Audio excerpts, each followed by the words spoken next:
본 방송에서 제공하는 투자 정보는 투자 판단에 대한 조언입니다. 방송에서 제공하는 주식의 가치, 가격 상승 및 하락에 대해서는 방송사에서 보장하지 않습니다.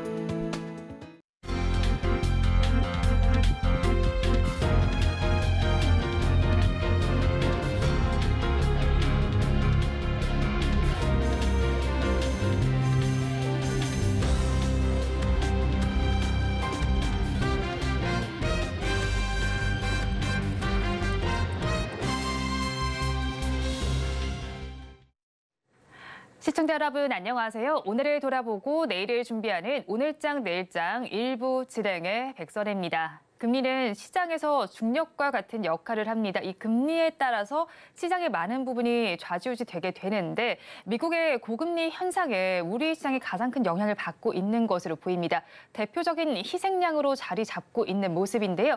이런 상황 속에서 기대 인플레이션율이 발표가 됐습니다. 8개월 만에 상승으로 나타나고 있는데요. 소비자들의 체감 물가가 높아진 영향입니다. 이창용 한은 총재의 경우에도 국정감사 현장에서 기대 인플레이션율이 오르면 금리를 올릴 수 있음을 시사했습니다. 우리 양대 시장은 어제 반짝 상승을 하더니 오늘 또 다시 내리막길을 걷고 있습니다. 양대 시장에서는 외국인과 기관이 매물을 추리하고 있고요. 실적 시즌인 만큼 LG그룹들은 오늘 실적을 속속들이 발표를 하고 있고요. 내일 장 시작 전에는 SK하이닉스의 실적도 발표가 될 예정입니다. 이전까지 저희 방송과 함께 꼼꼼하게 짚어보시기 바랍니다. 저희 방송은 유튜브를 통해서도 보실 수 있습니다. 유튜브 검색창에 서울경제TV라고 검색하시면 저희 방송과 함께 하실 수 있으니까요. 실시간 채팅도 많이 참여를 해주시기 바랍니다. 10월 25일 수요일입니다. 오늘장 내일장 1부는 이 시각 보도본부로 시작하겠습니다. 앞서서 살펴보셨던 헤드라인 중에서 3가지를 골라서 심층적으로 다뤄보겠습니다. 오늘은 보도국의 김혜영 기자와 함께합니다. 어서 오세요. 안녕하세요. 네, 첫 소식부터 살펴보겠습니다. 경기 회복 기대에도 불구하고요. 대내외적인 불확실성과 고금리로 인해서 내년도 금융산업 전망이 어둡다고요? 네, 내년 금융산업의 성장은 더딜 것으로 예상됩니다. 하나은행 하나금융경영연구소는 오늘 2024년 금융산업 전망 보고서를 발간했는데요. 크게 3가지 변수에 유의해야 한다라고 주목을 했습니다. 코로나19 이후 급증한 기업 부채와 이연된 부동산 PF 여파, 그리고 또한 누적된 기업 부채 등인데요. 경기 지연과 금리 인하가 지연될 경우에 이런 부실이 표면화될 수 있는 만큼 위험 관리가 필요하다라는 진단입니다. 또한 연구소는 내년 이 대출 증가율을 올해보다 낮은 3.4% 수준으로 예상을 했습니다. 가계부채의 경우에는 부동산 시장이 소폭 개선되면서 주택대출이 증가하는 반면 고금리 여파에 신용대출의 둔화세가 이어질 것으로 봤고요. 그리고 기업 같은 경우에는 기업대출은 시설자금 등 중소기업의 이런 대출이 여전히 유지되고 있는 가운데 급증했던 대기업 대출은 회사채 시장이 조금 나아지면서 이 부분은 둔화할 것으로 전망했습니다. 그러면 금융업권별 현황과 전망은 어떤가요? 네, 은행업은 보합세를 유지하는 반면 상대적으로 보험업은 양호한 성장세를 보일 것으로 보입니다. 반면 여신 전문업은 부진세를 이어갈 것으로 전망됐는데요. 우선 은행의 경우 대출 증가에도 순이자 마진이 하반기부터 하락하고 대손 비용이 증가하면서 순이익 증가폭은 크게 성장하지 않을 것으로 보여집니다. 증권업은 금리 인하와 기업 실적 성장 기대에 따른 투자 심리 개선으로 위탁 매매 등을 중심으로 한 실적 회복이 기대되고 반면 IB 부문은 기업의 직접 자금 조달 수요 증가에도 부동산 경기 회복 지연으로 뚜렷한 수익 개선은 어려울 것으로 보여집니다. 이어 자산운용은 금리 하락 기대로 성장세가 소폭 증가하고 보험업은 보정성 보험 위주로 성장세가 지속될 것으로 보여집니다. 또한 올해 적자를 기록한 저축은행의 경우 은행과의 예금금리 경쟁과 부동산 PF 부실 가능성 등으로 적자 행진이 이어질 것으로 예상됩니다. 이번에는 산업계 소식입니다. 삼성전자가 AI를 탑재할 랩톱 출시를 앞두고 있다고요? 네, 삼성전자가 이르면 연말께 인공지능을 탑재한 랩탑을 출시할 것으로 보입니다. 지금 삼성전자는 최근 랩톱 컴퓨터에 대한 신규 전파 인증을 받은 것으로 전해졌는데요. 인텔 차세대 프로세스 코어 울트라를 장착한 제품 쪽으로 무게가 실리고 있습니다. 코어 울트라는 인텔 프로세스 중 처음으로 반도체 기판이 레고 블럭 형태인 칩랩 형태로 장착될 것으로 보이는데요. 특히나 시스템 온칩에 신경망 처리 장치를 연결해서 이 네트워크가 연결되지 않은 상태에도 복수의 인공지능 연산이 가능하고 3D 적층 솔루션인 포베로스를 통해서 전력 효율도 높인 것으로 나타나고 있습니다. 한편 다른 퍼스널 컴퓨터 제조사들 역시나 코어 울트라를 장착한 제품들을 속속 준비하면서 연말께에는 인공지능을 탑재한 랩탑 대전이 열릴 것으로 전망되고 있습니다. 마지막 소식 살펴보겠습니다. 한국토지주택공사가 철근 누락 사태 책임을 지고 물러났던 임원 4명의 후임을 외부 공모 방식으로 진행을 한다는 소식이죠. 네, LH는 현재 부사장 등 상임이사 4명의 외부 공모를 진행하고 있습니다. 이르면 4달 중에 공석이 채워질 것으로 전망되는데요. 외부 공모를 통한 본부장급 인사는 처음입니다. 인적 쇄신에 대한 의지를 보여주기 위한 조치로 풀이가 되는데요. LH는 지난달 21일까지 서류를 받고 직급별 2명씩을 추려서 이달 11일 국토교통부에 명단을 제출했습니다. 이후 국토부와 법무부가 인사검증을 거쳐서 최후의 LH 사장이 최종 1명을 선정하게 되는데요. 지난 8월에 철근 누락 사태 그리고 누락 사실을 은폐했다라는 이런 비판 속에 여론이 악화되자 인적 쇄신에 나섰습니다. 이에 따른 결과로 확인하시면 될 것 같고요. 앞서서 지난 8월에 상임이사 5명의 사표를 받았고 이 중에 4명을 처리한 바가 있습니다. 이번 LH의 외부 인사 영입이라는 이 카드가 과연 국민들의 LH를 향한 불신을 잠재울 수 있을지는 조금 더 지켜봐야 할 것 같습니다. 네, 오늘 이 시각 보도본부에서는 내년의 금융산업 전망부터 LH 임원 후임 소식까지 전해드렸습니다. 보도국 김혜영 기자와 함께했습니다. 오늘 말씀 고맙습니다. 계속해서 시황센터 연결해서 이 시각 시장 상황 알아보겠습니다. 최유정 캐스터가 준비하고 있습니다. 시황센터 최유정입니다. 그동안 시장에 힘을 빠지게 했던 미 장기채 금리의 상승이 주춤하면서 간밤 미증시는 상대 지수 상승으로 장을 마쳤습니다. 오늘 우리 시장도 빨간불로 장을 열면서 그 상승세 이어가나 싶었는데 이내 하락으로 전환하면서 부침을 겪는 모습입니다. 현재 코스피는 0.48% 빠지는 모습이고요. 코스닥은 그보다 더 떨어진 낙폭을 보이고 있습니다. 그렇다면 보다 자세한 지수 상황 코스피 먼저 살펴보도록 하겠습니다. 오늘 코스피 상승하는 종목의 수가 600개 가량 되는 가운데 하락하는 종목의 수보다는 더 많이 포착이 되고 있습니다. 오늘 업종별로 살펴보면요. 롯데 손해보험이 속한 보험 업종이 짙은 빨간불 켜내고 있고요. 또 포스코 홀딩스가 속한 철강 금속은 약세를 보이고 있습니다. 지수 살펴보면요. 오늘 코스피는 2389선에서 시작해 계속해서 내림세를 보이고 있습니다. 현재는 약보합권인 2372선에서 움직이는 모습입니다. 이어서 수급도 살펴보도록 하겠습니다. 오늘 개인만이 매수 우위 보여주고 있는데요. 오늘 개인은 대형주와 제조업 쪽에서 강한 매수 흐름 가져가면서 4,128억 원 담아내는 모습입니다. 하지만 지수를 끌어올리기에는 역부족입니다. 오늘 기관과 외국인 동반 매도세 보이고 있는데요. 오늘 기관은 1,295억 원 덜어내고 있고요. 외국인은 3,125억 원 팔아내면서 이로써 3거래일 연속 매도세 보여주고 있습니다. 이어서 코스닥도 한번 살펴보도록 하겠습니다. 오늘 코스닥 상승하는 업종의 수와 하락하는 업종의 수가 크게 차이는 나지 않습니다만 그래도 상승하는 종목의 수가 조금은 더 많이 보이고 있습니다. 오늘 업종별로 살펴보면요. 2차 전지 관련주가 오늘 부진한 흐름 보여주고 있습니다. 에코프로 BM과 LNF가 속한 일반 전기전자 업종이 양세를 보이고 있고요. 또 CCS와 YTN이 속한 방송 서비스 업종 강한 모습이고요.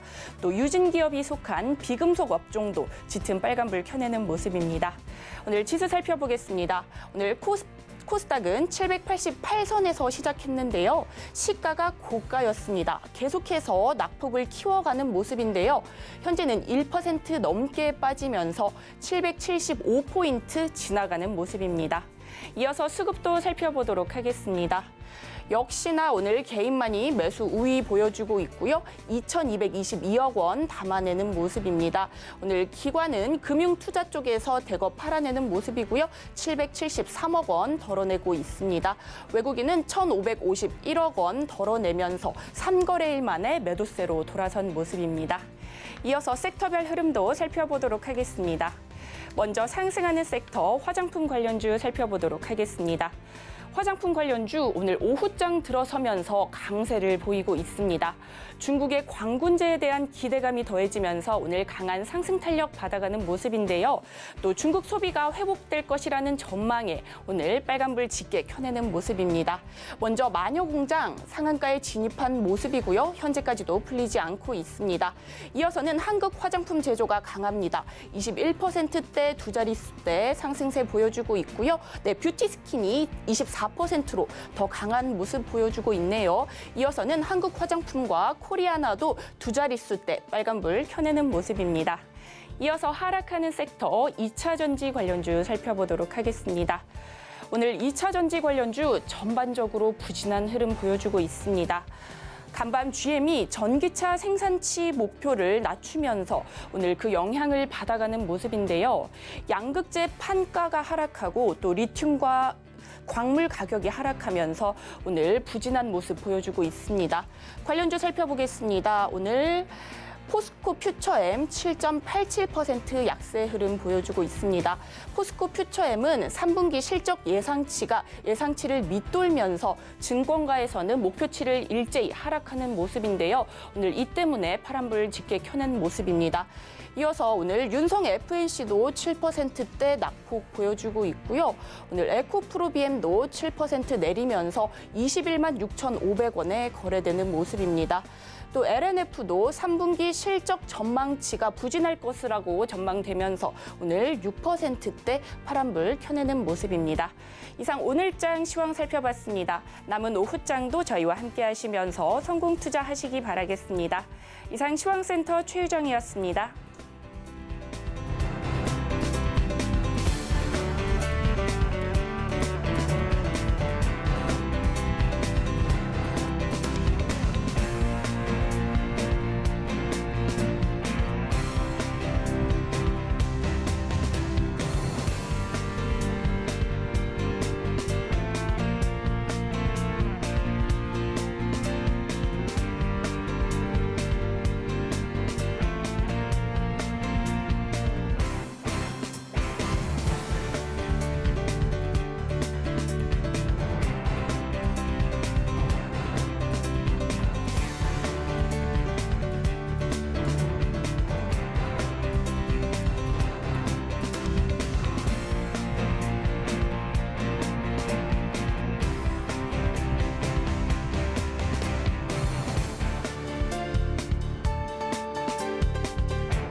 시시각각 변하는 시장의 이슈와 주가의 변동성에 투자 전략을 업데이트해보는 시간입니다. 오늘은 헤르메스 스타 김시은 팀장과 함께합니다. 어서 오세요. 네, 안녕하세요.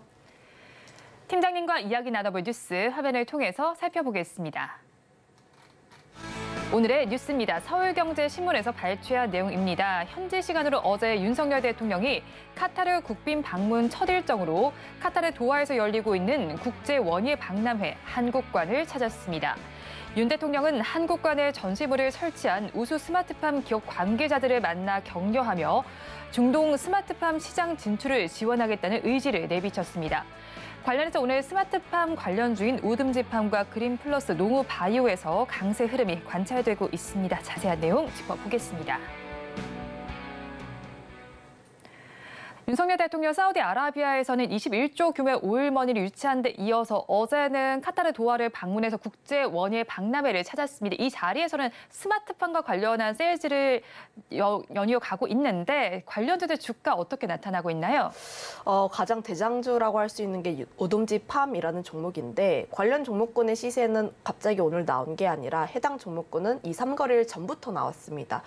특히 뭐 이번 사우디 정상회담에서 기존의 협력 분야였던 인프라 투자에 더해서 뭐 콘텐츠라든지 로봇이라든지 이번에 좀 부각이 된 스마트팜이라든지 굉장히 다변화가 된 흐름들이 나와주고 있어서 그 점에 좀 주목을 해봤다는 점, 그거에 따라서 우듬지팜이라는 종목이 좀 강한 상승세를 보였다라고 보시면 좋을 것 같은데 거기다가 더해서 어제 같은 경우에 긍정적이었던 점이 윤 대통령의 이제 행동, 그러니까 이제 방문을 했다든지 스마트팜 을 좀 관람을 했다. 거기에 따라서 아무래도 중동 국가 자체가 워낙 기후 자체가 건조하다 보니까 생산량이 그렇게 좋진 않다는 점. 그거에 따라서 스마트팜 같은 경우는 계속해서 성장, 그 관련 국가에서 성장을 계속해 나가야 되는데 그 점에 따라서 MOU 개정을 시작으로 카타르 경제 실무단을 방한을 하고 그리고 한국 스마트팜 연구진도 카타르를 방문을 한다 뭐 이런 식으로 논의가 되면서 해당 분야에 대한 기대감이 계속 오르고 있다는 점을 보면서 우듬지팜을 대장으로 보시고 관련 종목군들의 상승세가 나와주고 있는데 뭐 그린플러스라든지 우리바이오라든지 뭐 스마트팜 관련주들의 강세 흐름들도 나와주고 있고 그거와 결이 조금 비슷한 사료 쪽에서도 강세 흐름들이 나와주고 있는데 뭐 미래생명자원이라든지 한일사료 이런 쪽에서의 또 강세 흐름들이 나와주고 있다는 점. 거기다가 더해서 뭐 대동 같은 농업 기계 같은 이제 관련 종목군들도 함께 움직이고 있어서 스마트팜이라는 모멘텀으로 움직이고 있지만 농업 전반적인 종목군들이 다 함께 움직이고 있다 이렇게 정리하겠습니다. 네, 윤석열 대통령이 카타르를 국빈 방문 중인데 이 자리에서 스마트폰과 관련한 세일즈에 나서면서 농업 관련주 전반에 화색이 돌고 있다고 정리를 해주셨습니다. 그렇다면 중동을 생각을 해보면요. 사막이 있는 나라잖아요. 그런 만큼 뭐 작물을 키운다 이런 게 좀 어려운 거니까 그런 만큼 스마트팜에 더 관심이 있을 것 같습니다. 그러면서 스마트팜을 통해서 식량 안보를 강화할 것으로 보이는데 이 대표적인 협력 파트너로 우리나라를 또 선정을 하기도 한 거잖아요. 우리나라의 경우에도 외국 기업과 한 24건의 MOU를 올해 체결했는데 그중에 비중이 75%가 중동과 맺은 건데 그렇다면 그중에서 우리나라 기업 중에서 중동과 조금 더 큰 모멘텀을 가진 기업은 어떤 곳이 있을까요? 뭐 일단 뭐 MOU라고 하는 MOU를 맺은 기업 자체는 좀 은근 많습니다. 솔트웨어 쪽도 있고 혹은 뭐 오듬지팜 이런 종목군들이 거론이 되고 있긴 한데 우선 이 점은 좀 명확하게 짚고 가야 할 것 같아요. 첫 번째로 MOU를 맺었다고 해서 실제로 매출이 발생되지는 않는다는 점. MOU라는 것 자체가 업무 협약이다 보니까 실제로 매출이 연결이 되는지 안 되는지 그리고 계약서에 실제로 사인을 하는지 그리고 도장을 찍는지가 가장 중요하다라는 점 우선적으로 말씀드려보고 싶고 두 번째로는 이번 뭐 중동 사절단에 상장된 기업이 없습니다. 물론 좀 사절단 안에 뭐 농업이라든지 스마트팜 관련했을 때 사업을 하시는 기업 그러니까 4개 정도가 포함이 되어 있는데 세팜이라든지 미드바르, 넥스트온, 플랜티팜이 대표적으로 있는데 비상자 사이고요.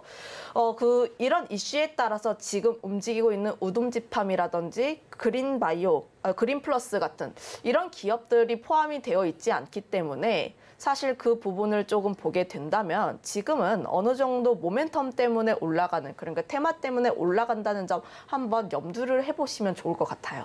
테마로 인해서 올라가니까 이 점을 염두에 두시면 좋겠다는 의견을 주셨고요. 지금 또 대표적으로 움직이는 종목이 우듬지팜이 아닌가 싶습니다. 상한가까지 올라가 있는데 이 우듬지팜은 지난 9월에 스펙 합병 상장을 통해서 코스닥 시장에 입성을 한 종목으로 알고 있습니다. 토망고로 유명한 기업으로 알고 있고요. 그리고 그린플러스의 경우에는 11년 이상 압도적인 지위를 스마트팜 시공 능력 평가에서 지금 자리를 하고 있는 것으로 보입니다. 오늘 주가가 23%대까지 나타나고 있는데 그럼 이런 그린플러스와 우듬지팜의 앞으로의 주가 전망은 어떻게 보실까요? 아무래도 테마성 움직임에 따라서 조금 더 움직일 가능성은 크긴 한데 다만 실제로 지금 모멘텀을 받고 있는 중동에 대한 이슈와는 연관성이 조금 떨어진다는 점을 보면 지금은 단기 트레이딩으로 보시는 게 맞지 않을까라는 의견 드려보도록 하겠고, 원래는 스마트팜이라는 섹터가 움직였을 때 우동집팜이 움직이는 게 아니라 그린플러스라는 종목이 조금 더 탄력적으로 움직였습니다. 아무래도 국내 시장에서의 점유율이라든지 시장의 위치 자체가 굉장히 공고히 했다 보니까 이런 부분이 좀 부각이 된 것으로 보여지고 있는데, 다만 우동집팜 같은 경우에는 상장이 된 지가 얼마 되진 않았어요. 상장되지 얼마 안 된 종목이 이렇게 대장의 역할을 하고 있다는 것 자체가 저는 여전히 조금 테마성으로 보여진다라고 보시면 좋을 것 같고요. 다만 우동집팜 같은 경우는 이번 경제사절단과 연관성은 떨어지긴 하지만 카타르라든지 중동 쪽에서 연관성은 있습니다. 관련했을 때 앞서 이야기를 한 것처럼 제3자 셔틀 경제 협력단 자격으로 참가하면서 MOU를 455억 규모로 체결을 했다. 스마트팜 관련했을 때 기술에 대한 부분을 좀 체결한 점에 대해서 긍정적이라고 보여지고 있고, 지난 1월과 6월에도 K 스마트팜 대표 기업으로 UAE와 베트남 경제사절단에 참가를 하면서 사우디라든지 네덜란드 같은 기업 나라들과도 함께 스마트팜 구축에 대한 MOU를 체결한 이력이 있다 보니까 해외 쪽에 굉장히 강점이 있고, 그리고 사우디라든지 UAE, 중동 쪽과 MOU를 체결했기 때문에 이 기업이 조금 사우디 이번 경제사절단과 맞물리면서 굉장히 부각을 많이 받았던 게 아닌가 싶지만, 제가 앞서 이야기를 한 것처럼 MOU가 실제로 매출로 연결이 되는지 여부. 지금 이 기업의 매출의 전반적인 부분을 보면 방울토마토에서 나오고 있어요. 네. 스마트팜을 통해서 방울토마토라든지 완숙토마토라든지 이런 거를 재배를 하고 있는데, 매출의 대다수가 토마토에서 나오고 있고, 실제로 스마트팜 기술에 대한 부분은 매출이 잡히지 않고 있습니다. 그거에 따라서 MOU를 체결한 것까지는 좋지만 실제로 매출과 연결되는지 여부까지도 한번 체크를 해볼 필요가 있다는 점에서 저는 우동집팜이라는 종목 좀 긍정적으로 보고 있긴 하지만 여전히 체크를 해볼 게 네. 굉장히 많다, 이렇게 보여지고 있고, 두 번째로는 이제 그린플러스에 대해서 얘기해 볼 텐데, 네.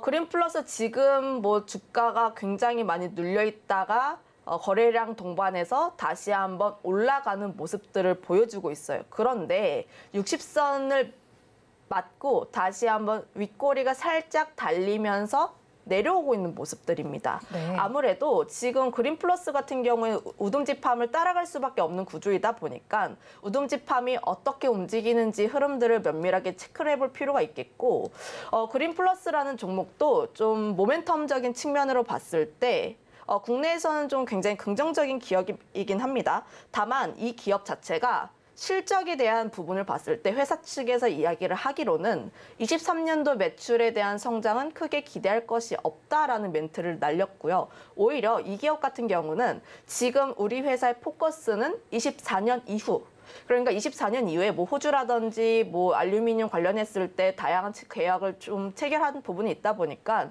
이 이후에 좀 볼 필요가 있다는 점. 그렇다면 지금 당장 그린플러스를 신규로 매수를 하기에는 다소 부담스러운 모멘텀이다 보니까 이런 점들까지 조금 고려를 해본다면 역시나 그린플러스 역시도 좀 단기적으로 볼 필요가 있다는 점 한번 말씀드리겠습니다. 네, 단기적인 트레이딩 관점으로 보는 것이 좋겠다는 의견을 주셨고요. MOU가 실제로 수익으로 연결될지까지를 한번 살펴보셔야겠습니다. 그렇다면 스마트팜 자체에 대한 얘기를 좀 해보도록 하겠습니다. 스마트팜 하면 비닐하우스나 유리온실 안에 IoT와 로봇, 이런 부분들을 접목을 해서 사용되는 농장 같은 거잖아요. 그렇다면 동반으로 성장을 기대해볼 만한 sek터는 어떤 것들이 있을까요? 아무래도 스마트팜이라는 것 자체가 기존의 농업이랑 다르게 굉장히 ICT라든지 빅데이터라든지 인공지능, 로봇 이런 것들을 굉장히 다양하게 활용하다 보니까 4차 산업 전반적인 부분에 대해서 함께 동반적으로 성장할 가능성이 높다라고 생각을 하고 있습니다. 그중에서 함께 성장해 나가는 나갈 수 있는 섹터는 좀 이런 부분이 있을 것 같고, 다만 주식 시장에서 함께 반영이 될 만한 섹터 쪽으로 보게 된다면 아무래도 로봇 쪽이 아닐까 싶기도 한데, 다른 섹터 뭐 빅데이터라든지 ICT라든지 IoT 뭐 이런 부분은 굉장히 좋습니다. 좋은데, 하지만 스마트팜이 부각이 될 때 네. 조금 더 로봇이라는 점이 더 친숙하게 여겨지지 않을까라고 보여지고 있고요. 원래는 지금 뭐 우리가 농사를 지으면 100% 육체 노동으로 일일이 하나씩 따서 뭐 캐고 이런 식으로 진행을 하고 있는데, 한번 지어보셨나요, 팀장님? 그 할머니가 저도 이제 고모댁에서 하셔서 네, 가끔 도와드립니다. 네. 네, 하는데 이제 스마트팜으로 가게 되면 로봇이 전반적으로 관리를 많이 합니다. 실제로 미국 스마트 그쪽을 보게 되면 로봇이 좀 딸기가 잘 익었는지 안 익었는지 감별을 하는 그런 로봇도 있다라고 하다 보니까 그런 쪽에서 보게 된다면 로봇이 좀 더 부각이 될 가능성이 높다는 점. 우리가 로봇 산업에 조금 더 주목을 하는 것 자체가 인건비를 줄이고 로봇을 계속해서 늘릴 수 있다는 점이잖아요. 그런데 점점 뭐 농업이라는 게 쉽지는 않은 일입니다. 우리나라 같은 경우도 보게 되면 점점 농업 인구수가 줄어들고 있는 마당이다 보니까 고령화도 계속 진행이 되고 있고요. 그런 부분에서 봤을 때 이 농사를 하시는 분을 대체할 수 있는 요소들이 로봇이라는 점을 봤을 때 앞으로 좀 함께 성장해 나갈 수 있는 쪽은 로봇이라는 점. 다만 주식에 대한 관점에서 보게 됐을 때 스마트팜이라는 섹터가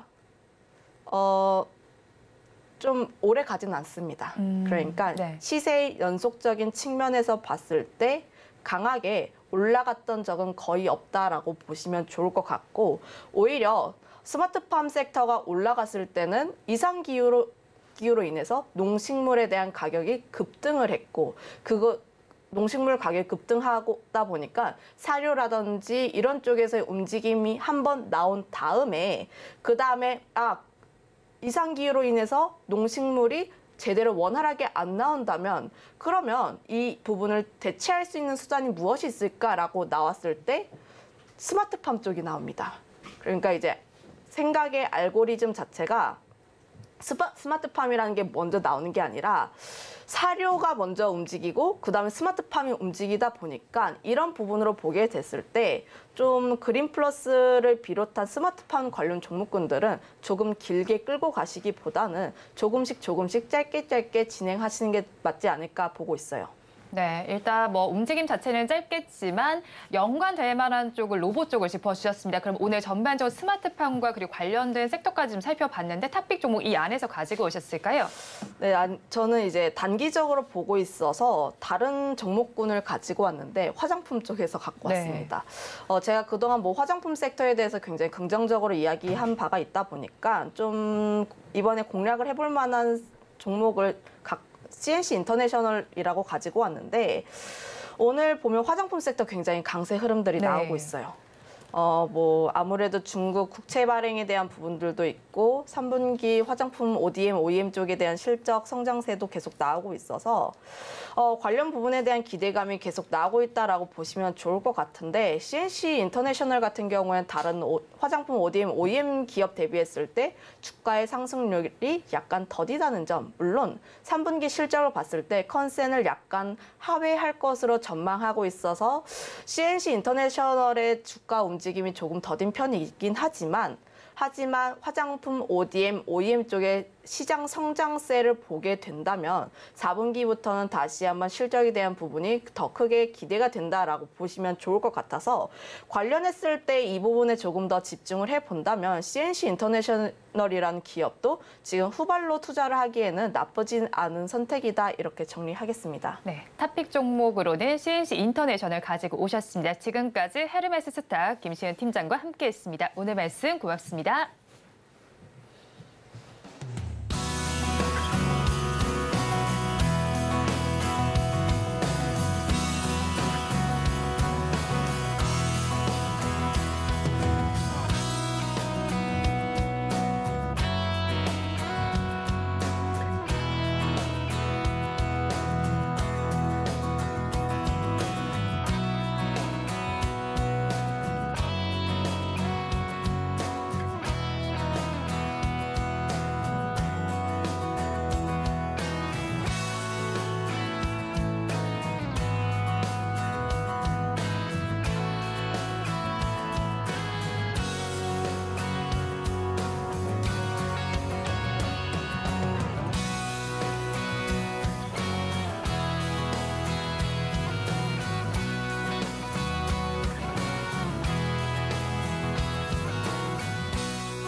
마켓리드의 시선으로 글로벌 경제와 산업 트렌드를 체크하고 이걸 수익으로 연결해보는 시간, 고수의 선택 시간입니다. 오늘은 리더스 인덱스의 박주근 대표와 함께합니다. 어서 오세요. 네, 안녕하세요. 대표님과 이야기 나눠볼 주제 화면을 통해서 살펴보겠습니다. 오늘의 주제입니다. 포스코 그룹주가 어제 실적을 발표했는데 희비가 엇갈렸습니다. 그럼 이 계열사 내에서 실적으로 봤을 때 우등생은 어떤 종목이었는지 자세한 내용 짚어보겠습니다. 어제 포스코 그룹주가 3분기 실적을 발표했습니다. 그룹사별로는 조금 엇갈린 성적표를 받긴 했는데 시총적인 측면에서 살펴보자면 연초보다는 6개 계열사가 시총이 120% 넘게 올랐거든요. 이 오른 동력 어디서 찾을 수 있을까요? 네, 저희가 지난주에 그 국내 30대 그룹의 상장사를 보이는 30대 그룹을 네. 조사해봤는데 포스코 그룹이 30대 그룹 중에서 가장 많은 120%를 이제 증가했습니다.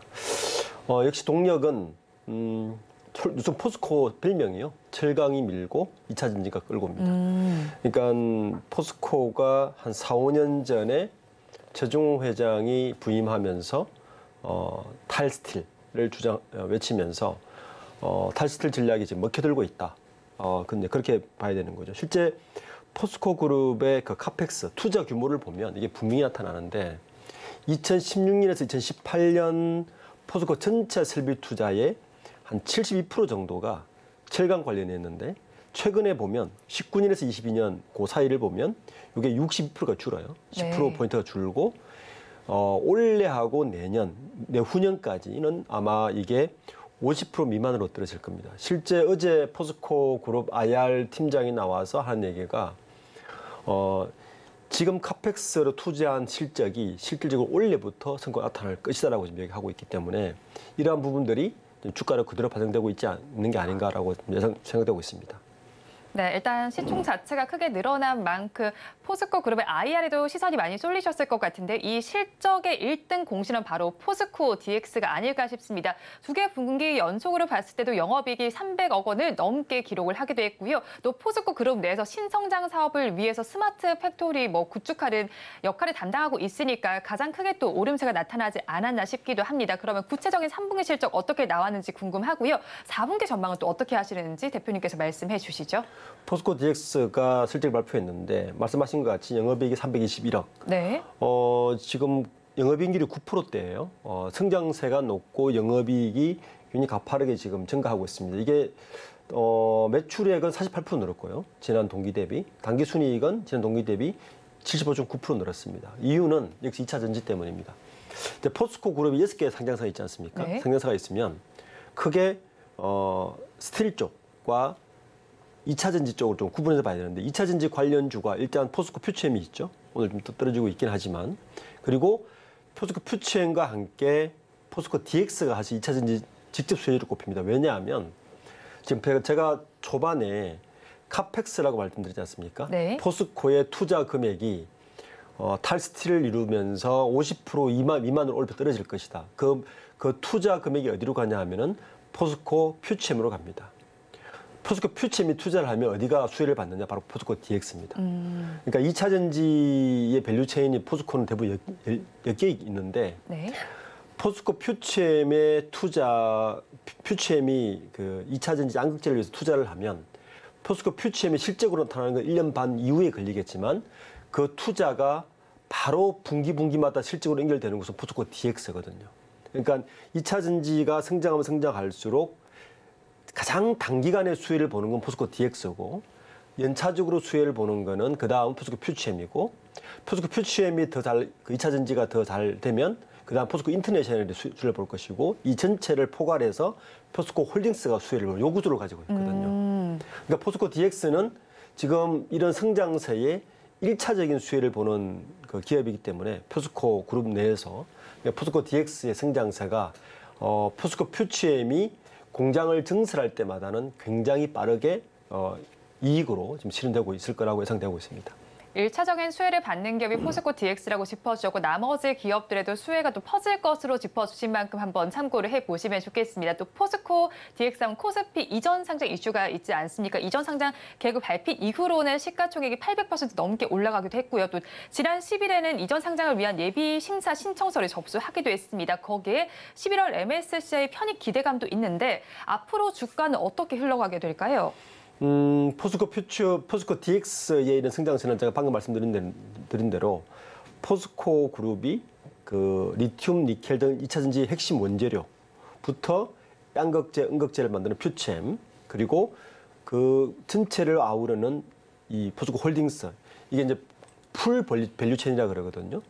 풀 밸류체인이 구축될 때 1차적인 수혜는 포스코 DX가 보고 돼 있는데 이제 포스코의 전체적인 전략이 뭐냐 하면 포스코가 지금 그래도 캐시카우 역할을 돈을 벌고 있지 않습니까? 포스코에서 벌어들인 돈을 2차 전지 쪽으로 투자를 하고 있는데 자기 돈으로 투자를 하는 것보다는 투자 금액이 좀 더 외부에서 오는 게 더 낫겠죠. 그래서 포스코 DX가 코스피로 이전 상장을 하는 겁니다. 바로 투자금 때문에. 그리고 투자를 하면 바로 바로 이익으로 실현되는 가장 빠른 이익으로 실현되는 게 포스코 DX다 보니까 2차 전지 성장의 가장 1차 수혜를 보는 포스코 DX는 향후 포스코 퓨치엠이 내년 하반기까지는 지속적으로 공장 증설이 예정돼 있거든요. 이 모든 수혜는 포스코 DX로 갈 것이다. 이 성장세는 내년 하반기까지 계속 갈 거라고 저는 예상되고 있고 내년 하반기까지는 포스코 DX의 이런 밸류들은 지속적으로 올라갈 포텐셜은 이미 확보하고 있다고 봐야 되는 거죠. 네, 다음에 하반기까지는 포스코 DX의 성장 동력이 있겠다고 짚어주셨습니다. 그러면 다음 종목으로 좀 넘어가서 보겠습니다. 포스코 홀딩스를 이어서 좀 살펴볼 텐데요. 글로벌 철강과 또 배터리 시황 부진 속에서 3분기 실적이 좀 부진하게 나오기도 했습니다. 그렇다면 사실 업황 자체가 좋지 못했으니까 이 실적을 바라봤을 때 그래도 업황 부진 대비는 선방을 했다고 봐야 하는지 궁금한데요. 증권가에서는 또 목표 주가를 하향 조정하기도 했더라고요. 대표님께서는 어떻게 보시나요? 포스코 홀딩스의 그 매출 구조는 이제 철강이 이제 가장 크고요. 그리고 배터리 그 외에 다른 계열사들의 연결 기준이니까 이렇게 잡히는데 지금 철강만 놓고 보면 지금 업황에서 실제 철강이 생산량도 떨어졌고 단가도 떨어졌거든요. 그 정도 단가 떨어진 거에 비해서 어느 정도 선방을 했다 저는 이렇게 판단하고 있습니다. 물론 포스코 퓨치엠 2차 전지의 양극재 가격이 하락해서 그에 대한 이익은 좀 줄 수 있어도 지금 매출은 전년 동기 10.4% 감소했거든요. 근데 영업이익은 굉장히 3~4% 증가했어요. 물론 이유가 작년에 흰남노 태풍 때문에 적자 본 걸 감안해서 기저효과 때문에 상승한 거 있지만 중요한 건 철강 부분의 영업이익이 지금 줄고 있거든요. 네. 원래 철강 쪽도 상저하구라고 예측을 했습니다. 이제 상저하구의 가장 중요한 포인트는 중국의 경기 회복이었거든요. 철강이 특히 건설업과 연관이 있기 때문에 중국이 경기 회복을 하면 철강 가격이 판매 가격이 오를 거라 예상했는데 그게 예상이 다 빗나갔습니다. 네. 그래서 지금 그 실적이 3분기 아마 4분기까지 계속 나타날 것이다. 특히 보시면 철강 쪽에 전년 동기 대비 168억 줄었고요. 특히 해외 철강도 국내 철강도 다 줄고 있기 때문에 네. 철강 쪽은 여전히 아마 부진할 가능성이 크고 두 번째 이제 포스코 퓨치엠의 미래 소재 관련해서도 양극재 특히 리튬 가격 인하로 양극재 가격 인하가 따라오면서 저 부분도 실적 부진이 할 것이고 반대로 포스코 인터내셔널은 실적이 되게 좋아요. 포스코 인터내셔널 아마 포스코 홀딩스 실적 일부 견인을 할 거로 봐서 하반기는 예상보다 실적이 아마 낮을 가능성이 있다. 그렇게 생각하고 있습니다. 하반기에는 좀 실적이 또 부진할 가능성이 있겠네요. 또 철강 업황에 대한 이야기도 해봐야 될 것 같은데 중장기적인 회복을 전망한다고 했지만 4분기의 철강 업황 역시 녹록지 않을 전망입니다. 또 앞서서 대표님께서 짚어주신 것처럼 중국 시장도 저희 살펴봐야 되는데 부동산 시장이 9월에 잠깐 반등세를 보이나 하더니 다시 또 제자리 걸음을 걷고 있는 점도 철강 업황에는 비우호적인 요소로 작용하지 않는가 싶습니다. 그렇다면 이렇게 좀 업황이 개선되기 위해서는 어떤 것들이 좀 필요할까요? 철강은 철저하게 글로벌 업황과 아주 연동됩니다. 특히 우리나라 철강은 중국 업황과 아주 연동되기 때문에 현재 중국 업황으로 봤을 때는 4분기까지 이런 약세 지속될 것은 분명한 사실이 봐야 되고요. 거기에다가 철강제 평균 판매 단가 ASP도 지금 계속 하락하고 있거든요. 그래서 포스코는 어떻게 대응하고 있냐면은 이런 하락 국면 속에서 포트폴리오를 바꾸는 거죠. 약간 단가가 높은 철강제 우선 생산하고 어차피 그 생산을 줄여야 된다면 단가가 높은 품목을 우선 생산해서 이익률을 맞추는 식으로 지금 대응을 하고 있는데 지금 고부가치 제품 위주로 확대를 하고 있지만 이마저도 지금 중국산 철강이 수입이 늘어나면서 좀 가격 하락은 어차피 불가피할 것 같습니다. 그렇다면 포스코 홀딩스를 바라보는 투자자분들은 어차피 2차 전지나 포스코 인터내셔널이 얼만큼 선방하는가에 따라서 홀딩스가 주가를 지킬 것이고 철강 자체로 포스코 홀딩스의 주가를 평가하기에는 하반기에는 여전히 어둡다 이렇게밖에 볼 수 없습니다. 그런데 그래도 우리나라 수요는 좀 잡아둔 상황인 것으로 알고 있는데 이 부분에 대해서는 좀 긍정적으로 해석해봐도 괜찮지 않을까요? 그렇죠. 우리나라에 그나마 낫지만 포스코가 지금 에코프로는 에코프로는 굉장히 떨어지지 않습니까?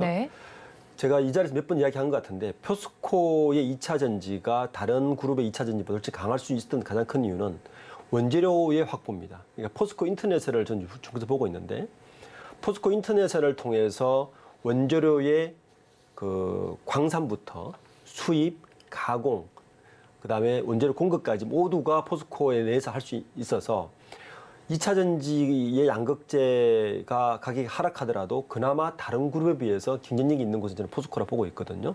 그런 부분에서 본다면 포스코 홀딩스의 주가도 그런 부분에 연동해서 본다면 철강제 하락이 다른 부분에서 굉장히 만회하는 형식으로 아마 갈 가능성이 좀 크다고 보고 있습니다. 다른 기업에 비해서는 그래도 철강 업황 부진에 좀 선방을 할 것으로 예상된다고 짚어주셨습니다. 그럼 다음 종목도 한번 살펴볼게요. 포스코 퓨처앱은 분기 최대 매출을 보였지만 영업이익은 반토막 난 상황입니다. 우리나라에서 유일하게 음극재를 좀 제조하는 회사이기도 한데요. 그런데 또 최근에 중국이 흑용 공무원 통제에 나서기도 했습니다. 이런 환경 속에서 포스코 퓨처앱의 실적 개선에 힘을 좀 보태실 수 있을지 궁금하고요. 자세하게 그럼 3분기 실적은 어떻게 나왔는지 궁금하고 앞으로의 실적은 어떻게 나타나게 될까요? 지금 보시는 바와 같이 3분기 실적은 매출은 1조 2,858억. 매출은 먼저 달성을 했는데 문제는 영업이익입니다. 영업이익이 반토막 났습니다. 그 이유는 리튬 가격 때문입니다. 리튬 가격이 연초 대비 특히 수산화 리튬 가격이 반 이상 70% 가까이 떨어졌어요. 이게 이제 양극재 업체들의 가장 큰 바틀렉인데 리튬을 부족하다고 해서 비싸게 사와가지고는 실제 판매할 때는 판매 시점에 리튬 가격과 연동해서 양극재 가격이 매겨지거든요. 그러다 보니까 리튬 가격이 하락하는 순간 영업이익의 하락은 불가피한 구조로 되어 있습니다. 그나마 포스코 퓨처엠이 다른 양극재 기업에 비해서 좀 선방할 수 있는 가장 큰 이유는 리튬이나 니켈 등의 원재료 가격을 앞단, 특히 포스코 인터내셔널에서 어느 정도 막을 수 있는 구조를 가지고 있어서 그나마 이익 구조가 좀 나을 것이다. 그런데도 저 정도 영업이익이 떨어진 것은 현재 불가피한 전망이고 방금 음극재 말씀하셨는데 이게 이제 흑연이거든요. 포스코 퓨처엠이 양극재뿐만 아니라 음극재까지 생산한다고 하니까 중국에서 견제가 들어오고 있는 것 같습니다. 그러니까 흑연의 어떤 수출을 지금 어느 정도 통제를 하고 있고 이에 대해서 포스코 인터내셔널에서 지금 대응을 하고 있는 걸로 알고 있는데 지금 문제는 전체 양극재 시장을 보면 두 가지 지금 우리나라 양극재 시장에 문제가 있어요. 첫 번째는 전기차의 수요가 증가할 거라고 예상했던 유럽 시장의 전기차 수요가 갑자기 낮아지고 있다는 게 큰 첫 번째 리스크고 두 번째는 기존에 우리는 2차 전지에서 3원기 2차 전지가 너무 잘한다고 굉장히 강점을 갖고 있으면서 특히 미국 시장의 그 시장 때문에 안심을 하고 있었는데 테슬라 발로 중저가 전기 자동차가 양산이 확산되면서 NFL 시장으로 급격하게 2차 전지가 좀 바뀌면서 이게 2차 전지 모듈 업체뿐만 아니라 양극재 업체까지 이게 좀 타격을 받고 있다는 게 내년도에 더 걱정입니다. 그래서 아마 이런 부분들이 2차 전지 업체, 양극재 업체까지 계속 지금 주가에 선반영되고 있어서 올 연말까지 2차 전지 관련 주가의 하향은 불가피하지 않겠나라는 예상이 되고 있습니다. 네, 뭐 주가에 선 반영된 부분도 있기는 하지만 올해 연말까지 힘을 좀 받지 못할 것 같다고 지금 정리를 해주셨습니다. 그렇다면 3분기 실적 성적표는 포스코 그룹주 내에서 좀 온도차가 나타났잖아요. 그 중에서 저희가 관심을 확대해 볼 만한 기업은 어디일까요? 저는 포스코 인터내셔널 확대해보고 관심을 갖고 있습니다. 왜냐하면 기억하실지 모르겠지만 작년 말 연초에 워렌 버핏이 갑자기 일본 상사 기업들을 투자를 하기 시작했던 기억을 아마 하실 겁니다. 지금도 유효하고요. 글로벌 경기가 굉장히 불확실하고 많은 이슈들이 터질 때는 원재료 쪽으로 굉장히 포커싱을 하고 있습니다. 국내에서 유일하게 원재료에 대한 확보, 경쟁력, 포스코 인터넷이 되게 강하고 그걸로 인해서 현재 2차 전지 수혜주까지 같이 되고 있는데 실제 포스코 그룹 내에서 우리가 포스코 그룹 그러면 포스코, 철강을 만든 포스코가 메인 매출하고 있는 것 같지만 지금은 포스코 인터내셔널의 매출이 포스코의 매출과 거의 비슷할 만큼 올라가고 있습니다. 네. 물론 무역으로 인한 매출이 좀 다르긴 하지만 어쨌든 지금 3분기까지 매출이 25조예요. 누적으로. 네. 그리고 영업이익도 거의 1조 정도 올라가. 아마 올 연말까지 1조를 넘을 것 같은데 분명히 1조는 좀 넘을 것 같고 주가도 올 들어서 2.5배 올랐습니다. 250% 정도 올랐죠. 이유는 이게 포스코 그룹이 철강에서 비철 소재로 피벗하면서 가장 수혜를 본 게 물론 포스코 퓨처엠이기도 하지만 저는 포스코 인터내셔널이 앞으로도 수혜를 볼 가능성이 높다. 거기에다가 포스코 퓨처엠은 이 2차 전지가 좀 더 확장이 되잖아요. 이게 더 고도화되고 확장되고 이 시장이 점점 좀 확장되면 될수록 포스코 퓨처엠은 원재료뿐만 아니라 리사이클용도 포스코 퓨처엠 사게 돼 있거든요. 그러니까 2차 전지 시장과 전기차 시장이 확대되면 확대될수록 수혜를 보는 곳은 포스코 인터내셔널 가능성이 높다. 이렇게 보고 있기 때문에 거기에다가 전기차에 들어가는 구동모터까지 지금 하고 있습니다. 포스코 인터내셔널이. 특히 구동모터에 들어가는 필수 부품인 연구자석 공장을 미국 직접 지어요. 그러니까 무역을 하는 뿐만 아니라 제조업도 같이 한다는 거죠. 그리고 향후 포스코 인터내셔널의 어떤 포트폴리오를 보면 주로 재생에너지, 친환경, 에너지 쪽으로 많이 가고 있어서 향후 포스코 인터내셔널의 굉장히 포텐셜이 좀 높다 보고 있습니다. 그러니까 지금 포스코가 탈스틸을 하면서 전체적인 포트폴리오 구성을 잘했는데 1차적인 수혜는, 2차 전지의 수혜는 포스코 퓨처엠이나 포스코 DX가 보고 있다면 거기에서 더 성장해서 2차적인 수혜는 포스코 인터내셔널을 볼 가능성이 높다. 그리고 이 전체를 다 아우르는 수혜는 포스코 홀딩스가 볼 가능성이 높다. 이게 포스코 그룹의 그룹주의 특징입니다. 그러니까 포트폴리오가 밸류체인이 되게 잘 구성되어 있죠. 거기다가 이 철강은 지속적으로 영업이익을 내면서 투자금을 대주는 효과를 하고 있어서 포스코 전체적인 포트폴리오 구성상 지금은 약간 2차 전지가 주춤하는 것 같지만 내년 초에 다시 2차 전지가 전기차가 확대되고 한다면 포스코 그룹주 중에서는 인터내셔널이 저는 직접적인 수혜 종목 다음으로 굉장히 수혜를 볼 가능성이 높다. 그래서 저는 지금 주목하고 있는 곳은 포스코 인터내셔널입니다. 네, 2차적인 수혜를 받을 가능성이 있는 포스코 인터내셔널 주목해 보시기 바랍니다. 지금까지 리더스 인덱스의 박주근 대표와 함께했습니다. 오늘 말씀 고맙습니다. 감사합니다. 오늘장 내일장 1부에서 전해드린 내용 정리해서 보여드리겠습니다. 화면으로 확인해 보시죠. 오늘장 내일장 1부의 핵심입니다. 오늘 스마트팜 관련주들에서 움직임이 나타났습니다. 윤석열 대통령이 카타르를 방문하면서 스마트팜 관련주에서 화색이 돌고 있습니다. 하지만 단기 트레이딩적인 관점으로 접근해 보자고 말씀을 해주셨고요. 탑픽 종목은 오늘 섹터 외에서 가지고 오셨습니다. 색조 화장품으로 유명한 브랜드인데요. CNC 인터내셔널의 시간이 오는 만큼 4분기에 한번 주목을 해보시기 바랍니다. 그리고 마지막으로는 포스코 그룹 전반에 대해서 살펴봤습니다. 그중에서 포스코 인터내셔널에 조금 더 주목을 해보시기 바랍니다. 영업이익 1조 원 달성의 순항을 보이는 만큼 관심을 가져보시기 바랍니다. 본 방송에서 제공하는 정보는 투자 판단에 대한 조언일 뿐 해당 주식의 가치와 수익률을 보장하지는 않습니다. 아울러 서울경제TV와 서울경제신문은 당사의 브랜드입니다. 최근 당사를 사칭하는 피해 사례가 늘어나는 만큼 각별히 주의해 주시기 바랍니다. 오늘장 내일장 1부에서 준비한 순서는 여기까지입니다. 저희는 잠시 후 2부로 돌아오겠습니다.